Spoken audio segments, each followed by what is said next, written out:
Alright, welcome back to SouFLoTV again, everybody. It is your host with the most. If you've never been here before, just go ahead and hit that subscribe button. Hit the bell next to the subscribe button so you're notified every time a new video goes up on SouFLoTV. Alright, here we go. So, here we are in 2022, still talking about the biggest story headlines out of Jamaica for 2021, and that was, of course, Kevin Untitled Smith, the Mobay cult pastor, as he was labeled. Anyways, here's an article here that will explain to you what happened to his body, because people want to know, did he really die in that accident, that suspicious looking accident, or was that a cover up for him to disappear? People also want to know, well, okay, if he did die, where is the body? Did they ship the body somewhere else? Is the body buried? And did they have a private ceremony that nobody knows about? Where is he buried? Matter of fact, is he even dead? Right? Alright, so here's an article that's taken from the JamaicaGleaner.com, and you can go read it for yourself. However, you would have to pay for this article.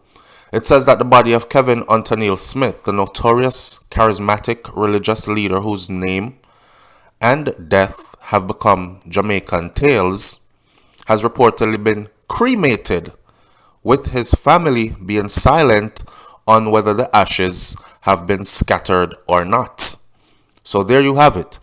He was cremated. I know a lot of people are going to say, yep, that's exactly how he should go, cremated. He's too, man, the comments that I've seen, some people say I'm too good for even chop up and feed the animals. So cremate him. And he went out through cremation. I don't know whose choice it was. I don't know if he had papers saying he was cremated or he wants to be cremated. You know, you can have a will, and in your will, it states how to dispose of your body. Cremate me, and 7 days later, sprinkle my ashes in Clarendon, Jamaica somewhere, because that's where I was born and that's where all my fondest memories come from. Or take me out to sea because I love swimming and I love going out into the water, the ocean, and sprinkle my ashes there or something. You can actually write that so that when you pass, that happens. Here's a fun fact before we even continue with this video. If you're listening to this right now, you can also have a living will. You have a living will and a will after you pass that will kick in after you pass. Just get on Google, like how you get on Google and Google porn and everything else. Get on Google and Google how to have a living will. A living will actually save you in the sense that, say you are in a car accident or in any kind of accident, or you fall ill and you end up in a hospital. You're going to need somebody who is in charge that can say, pull the plug, or no, keep him on longer, or give him this, or resuscitate him, or no, let him go. Do this operation to try to save his life. Cut his chest open. But what if the operation doesn't save his life?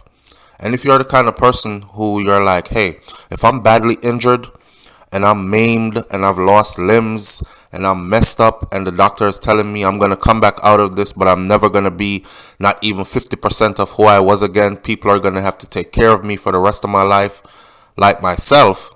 And I'm like, hey, just let me go. Don't resuscitate. Don't bring me back. Have that in writing, right? Anyhow, moving right along. So it's the cap on the week of drama, tragedy, and shocking reports that have unfolded since news emerged. Y'all remember that October 17th of 2021 when the ritual was interrupted at the Pathways International Restoration Kingdom Ministries, where 3 people died. Remember, I know 3 people.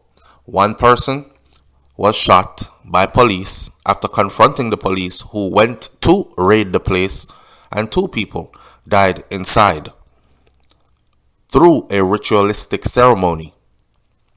Now, the gripping and tragic saga of how His Excellency, because that's what they called him, how His Excellency dislodged focus on a global pandemic has landed the late controversial bishop the title of Newsmaker of the Year for 2021. It's too early to tell who's going to make the biggest headlines for 2022. But look, his story didn't happen until October of 2021. And it was the biggest story of the year. See? So we're watching out for 2022 to see, but we're staying out the way to make sure it's not us and we're not involved unless it's in a positive way. Blow up my bank account, blow up my fame and all that. Yes. Anything other than that, me no want no part of it. So anyways, y'all remember, we were in the middle of a pandemic. We're talking about October 17th of 2021.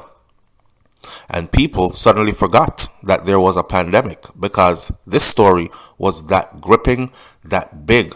The gripping and tragic saga of His Excellency, as he was called. He told his family, he told his followers to call him His Excellency. And they did. Some referred to him as Lord God Almighty. Boy, I don't know. So a reportedly gifted man he was, with a sex conviction.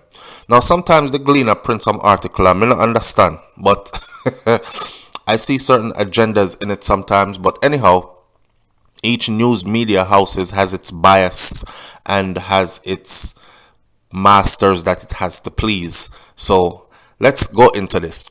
It says that a reportedly gifted man with a sex conviction.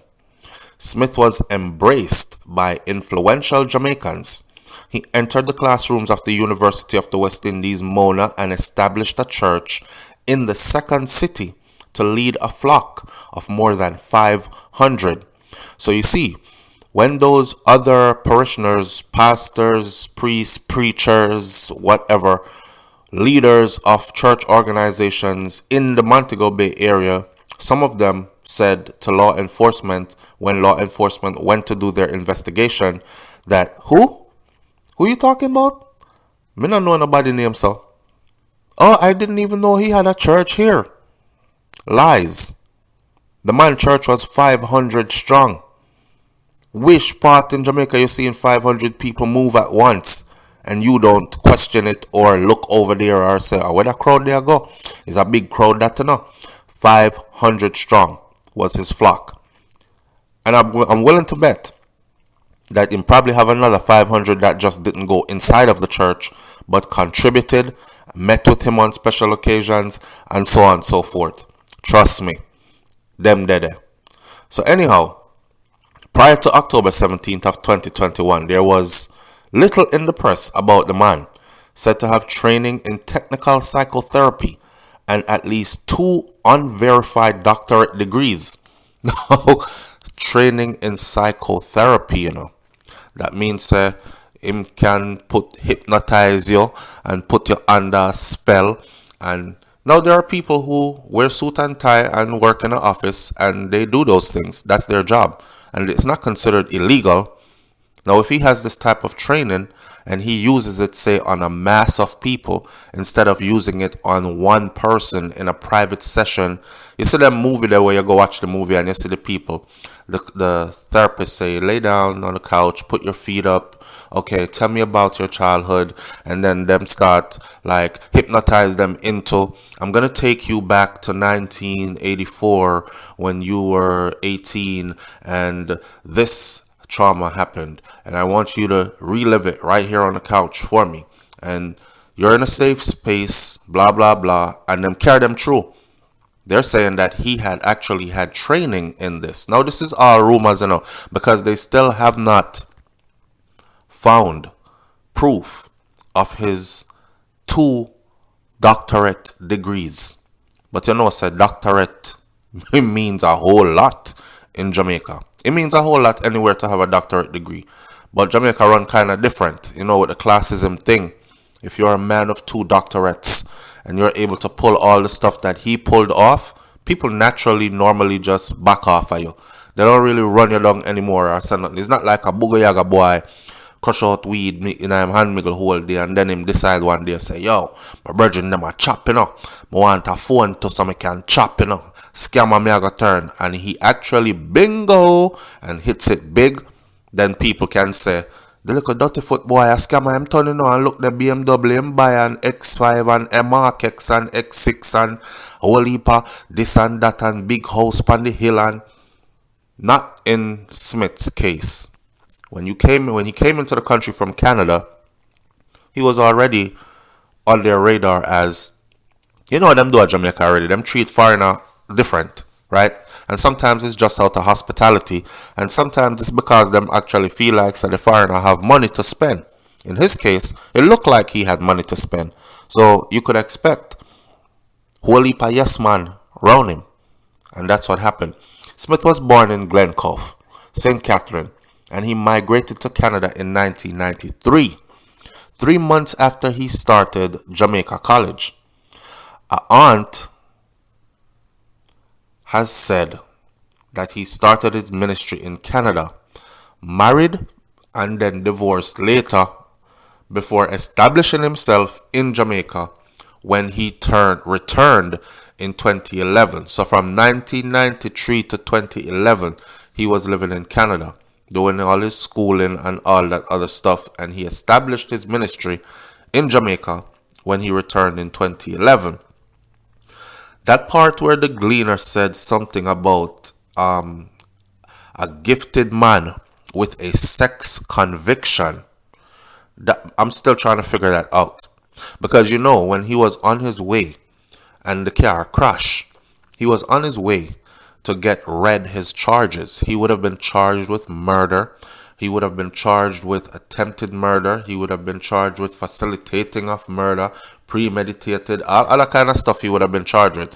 But it is also rumored that he was also under investigation and would have eventually been charged with molestation and pedophilia and other sex crimes as well. I'm thinking maybe this man's place was more like a human trafficking checkpoint as well. Anyhow, I'm still baffled about the sex conviction part. I would like for them to elaborate on that. Right? I heard he kept a lot of men, young boys around him, and he was able to groom them and tell them what to do, and they would do his every word. He even kept a couple of them that lived at his house. Management consultant Dr. Henley Morgan has admitted opening the doors for Smith to access the corridors of power locally in Jamaica in 2011 when he came in from Canada. So he got the hookup from Dr. Henley Morgan. The same year, 2011, Smith established the Pathway International Foundation Limited, which included a mentorship program and later his church on Albion Road. Now, remember, I know he returned to Jamaica in 2011. He didn't waste no time. As soon as he got to Jamaica, he hit the ground running.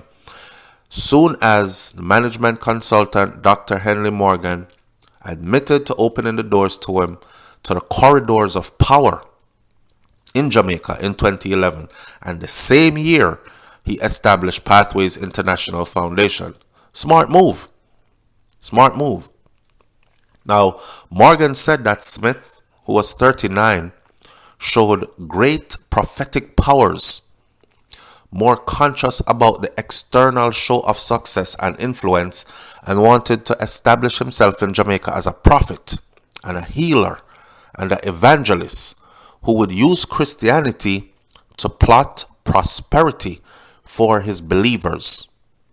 Well, that somehow went left because it turned out to him wanting to establish himself as Lord God Almighty over a few people and swindle them out of their earnings. Now, to meet those aims, several events were held to pitch Smith's vision, including a week-long conference that Morgan said included people from most sectors of society. Among the things I did was putting on events and using some of my acceptance of people to cloak him in that, so he would have ready acceptance among influential people in the society. I introduced him to a lot of people in the church ranks, all the big, heavy top hitters. Smith's mannerisms and approach to business did raise some concerns, although not enough to put a lid on the embrace. Move kind of weird, but it wasn't enough to say, we're not going to accept him. Here's my question. I want to know, right? How much did Smith pay Dr. Henry Morgan for all that he did for him? Because listen, these powerful people, these influential people, or these people who are seen as gatekeepers, walk with me, and they have connections to the who is who's and the what's of what's, the cores, the power corridor is what it's called. Those who have power have access to the power corridor. It's like if I let you into my life, you're going to start meeting all these famous people, all these wealthy people, all these established people, all the upper echelons of society in this country. So I have to think about who I let into this world. Some people can use you, manipulate you just to get to that power corridor. And I'm wondering, because I know that they don't give that for free. You can't be their friend for free because they know that you're getting access to that power corridor through them. So, did Smith pay him, or was he in on the plan? How Smith's going to make money and he would hit him a percentage? Or what was the case? Because I'm sure it wasn't just, I embraced this strange guy and just let him into the power corridors. He said to meet those aims, several events were held to pitch Smith's vision, including a week-long conference that Morgan said included people from most sectors of society. A week-long conference. Who paid for that? Now, among the things I did was putting on events and using some of my acceptance of people to cloak him in that, so he would have ready acceptance among influential people in the society. That's what he said. Smith's mannerism and approach to business, he admitted, was, it did raise a little bit of concern, but not enough to be no big red flag. So we went along with him anyways. Some of us did notice some peculiar ways of him raising funds and of self-elevation, like grandiose ideas of, I'm higher than thou. That's how he ended up being called Your Excellency. That's how he ended up with his followers calling him Almighty God. They said that some people did notice the self-elevation thing and peculiar ways in which he used to raise funds, especially the self-elevation thing, especially in front of audiences. So when him get a crowd, he would go off and exalt himself. He was very conscious about who would get the praise and who would get the glory. He wanted all of it for himself, in my opinion. But that was overwhelmed by obvious manifestation of gifting, is what Morgan said. Obvious manifestation of gifting. I guess Morgan actually also believed that Smith was a prophet. Gifting. He was able to see into the future. He can heal people. So all the other crazy stuff that he's doing, there must be some method to his madness, so let's not question it too much. You don't want to question God. And you don't want to question the Son of God when the Son of God comes to you sent by God. That kind of mentality. Now, the orientation period ended about 12 months, and Morgan's relationship with the young leader, which is Smith, ended as well, as Smith moved to St. James, leaving a trail of pain and debt behind. Mirated. In 1 year, his first year, he stayed under tutelage of this person, Morgan, and then he left. And he went off to a different part of Jamaica to establish his own self. But he left behind a trail of pain and debt, is what it said. Some business persons who pooled resources to cover the cost of some of Smith's early events. Okay, now we hear how it was financed. Why would business persons pool their resources to cover the cost of his events and his networking overtures and were expecting significant returns? See? So these people were invested in him financially. So far, they have remained quiet about their involvement with Smith. And of course, they would, because they know that foolishness was going on, but it stood to bring them some money. So they looked the other way. Let me invest a $10 a year and see if my $10 can turn into $100. But is madness him over there though? I'm just going to make sure I'm not involved in that part. I'm just waiting on my returns. Pictures with leaders such as former Prime Minister Portia Simpson Miller and entertainers have been used by the public as evidence of the man's reach.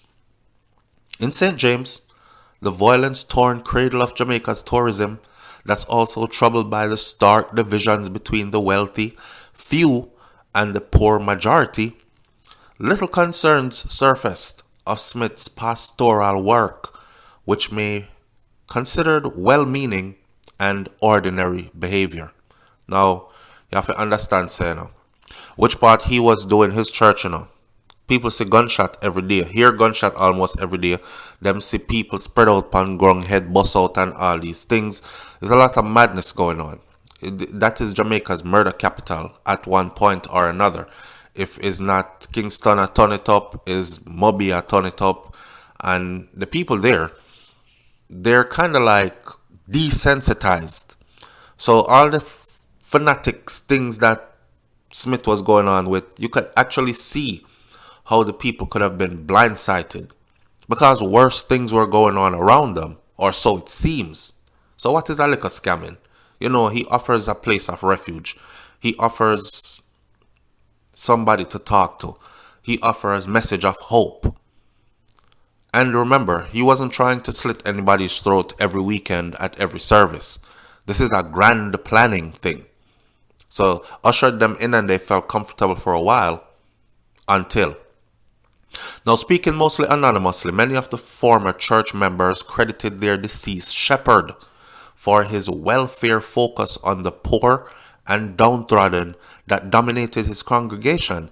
Now, even if they had to pay membership fees and suffer vulgar criticism for attending church late or not paying for their varied services, it is said that he actually looked out for their finances, making sure that they were also able to pay their bills. So he wasn't at one of them places where pastor just collect all the money and him don't care if your light get turned off. Him not care if you don't have gas to put in the vehicle. Him don't care if you don't have food on your table. He still cared about those things, is what some people who are speaking from a hidden place, enormity, said. I know that we hear though. So captivating was Smith. The members say that even the first salaries they received each year were dumped entirely into the coffers of Pathways International. Those funds contributed to the reported $1 million that Smith raked in per week based on his monetizing of the church services and his supposed talent, his ability to heal, his ability to whatever I'm did I do over there. But $1 million a week, proven now on paper. Persons book an appointment with him for a one-on-one and the price is $50 and then they would have discussions with him for $50. Of course, he controlled how long you stayed. Might I give you a 15-minute, 20-minute discussion for $50. For a spiritual encounter or a deliverance session, it required $350 for a spiritual encounter or a deliverance session. $350 each for each person that was going to be there. explained the former congregant who described his time at the church as being like slaves under the alleged manipulation and tyranny of Smith. He said that I was not allowed to go around my parents or any of my relatives or my friends outside the church. This is what the ex-member who left the church in 2015 said. Remember, the church started in 2011. This person started in the church in 2011 with him. When he started this stuff, 2011, 2012, he started Albion, the one in Albion, because he was under tutelage for a year, and then he went off on his own, right? So his official building, he started gathering his own people to form his congregation, and some of them started leaving years later. This is one of them who left in 2015, and he said basically it was like living in slavery under the control, complete control, mind control, manipulation, and tyranny of Smith is how it was described. Now it appears those may have been stepping stones for the ominous call Smith made on October 13th for his members to prepare to board the ark, a reference to his church, which he called the Chosen, to board on October 17th. Now it's funny because to the buildup of this, he used the pandemic. All he did was listen to news from stations like overseas, and he would get all the data before Jamaica did, because Jamaica late in a lot of things all the time, and he would get all the data and he would start disseminating this data to his congregation. There's going to come a plague, and the plague is going to be one where you have to cover up your face and you can't breathe because you can't share the same air, and boom. And then Corona hit. And then they're looking at him like, oh shit, he's a prophet for real, because how else would he know that this was going to happen? And then he went on and he said they're going to ask you to take an injection. They're going to start to demand that you get vaccinated, and I'm going to tell you what's in that vaccine, and boom. And then they said the vaccine is coming and all this. All he did was keep up with current news events. He had all the time in the world to watch and manipulate his ceremonies. So these people who seem kind of a bit dark, maybe too busy with life to pay attention to overseas news. Well, I've been in Jamaica and I've been watching TV there. Every time I'm in Jamaica and I watch television, I said to myself, this is why they live on YouTube. Because there really ain't too many choices, and there's a lot of stuff that is happening out there that is not being brought across to the Jamaican people.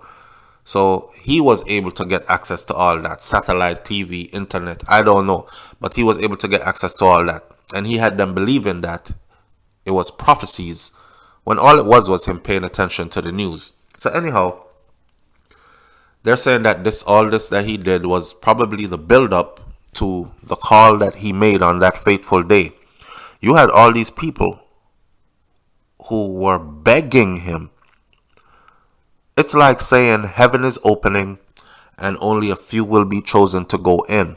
People start cry and bawl and offer their life savings and offer all them picnic.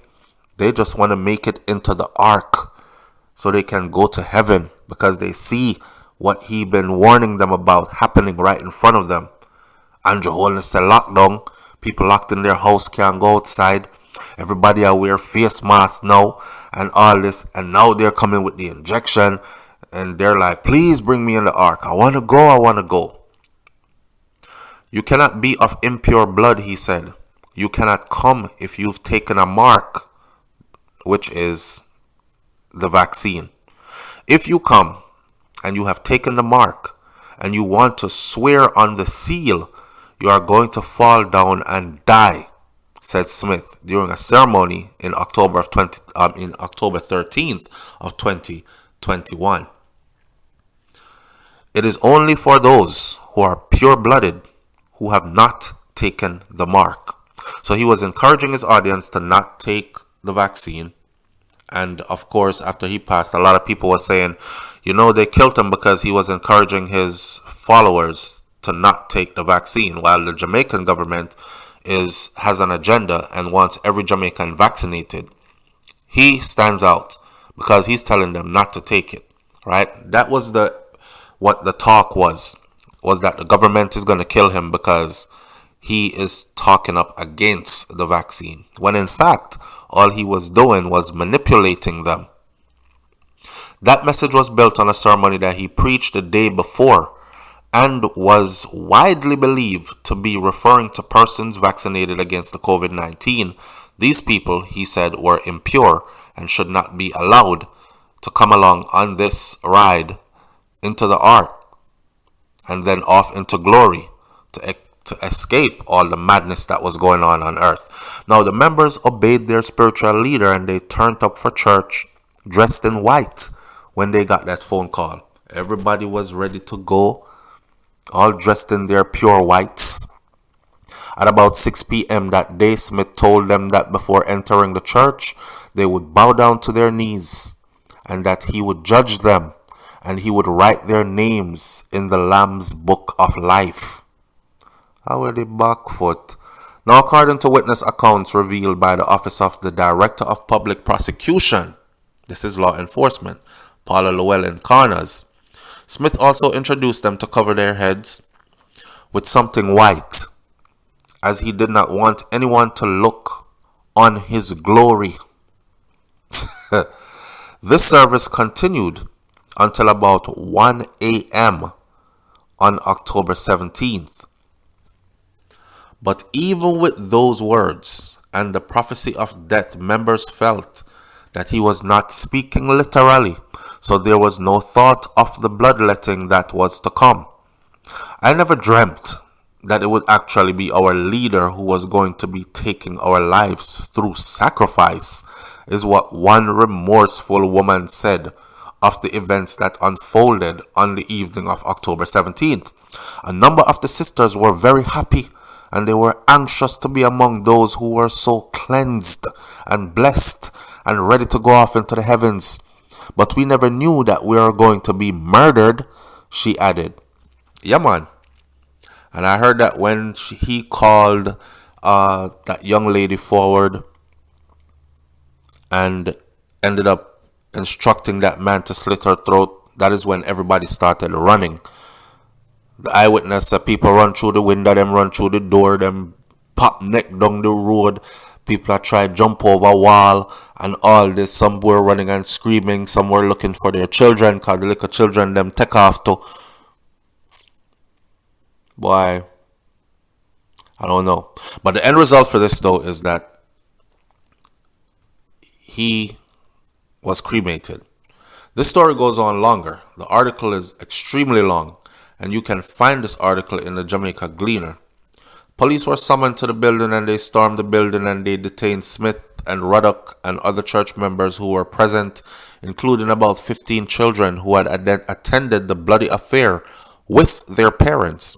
The nation of Jamaica was shocked as the details started to seep out, prompting questions of how situations like this were allowed to even happen and how Jamaican people so dark and dunce in the first place, because we're supposed to be like a forward-thinking people, a religious people, but even more than anything, a rebellious people, a godly people, but a rebellious people.